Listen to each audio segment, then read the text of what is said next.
57gold.com, Scottsdale Gold and Silver Exchange. Gary Cubetta back with another program, and we've got today Harry Dent from your latest book, The Great Depression Ahead, H.S. Dent, the H.S. Dent Method. Harry, pleasure to have you with us.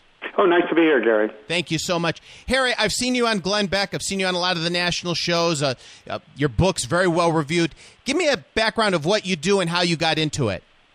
Well, I got into this not as an economist. I studied that some in college, but didn't feel like it was leading anywhere. I was a business consultant after Harvard Business School and consulting to Fortune 100 companies, and then I started doing the same type of strategic consulting to smaller companies and new ventures who were capitalizing on the young new baby boomers back in the early 80s. So I just naturally started studying the baby boomers and demographics and technology cycles. And next thing I knew, I kind of came up by the late 80s with a whole new theory of economics that generations go up predictable spending cycles, and then, of course, they slow into retirement.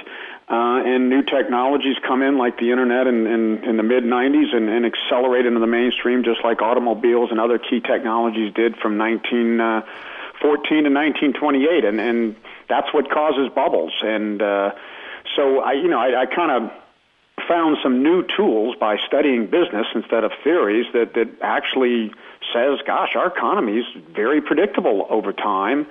Even back in the late 80s, we said, the baby boomers are going to peak in their spending between late 2007 and early 2010, and we're going to see a long, extended downturn, just like we see every 39 to 40 years. We saw this from 1969 to 82 and 1930 to 42.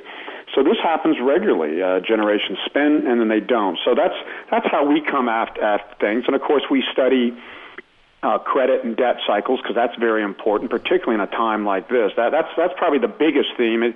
Not just the baby boomers slowing here, which they will, and which means this stimulus is not going to work over time. But the biggest story is, man, housing doubled and tripled in areas in 5 years. Credit tripled for consumers. I mean, incredible credit bubble, greater than the Roaring '20s or even the '80s in Japan. And we're going to be fighting the deleveraging of this for years.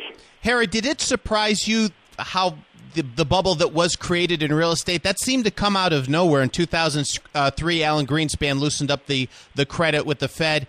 Was that a surprise to you at the time, or did you see that coming? No, we knew that the baby boomers would be peaking in their house buying there ahead of the overall economy. So we knew that was coming. But yes, the extent of the bubble and 1% short-term interest rates and all these crazy loans, subprime,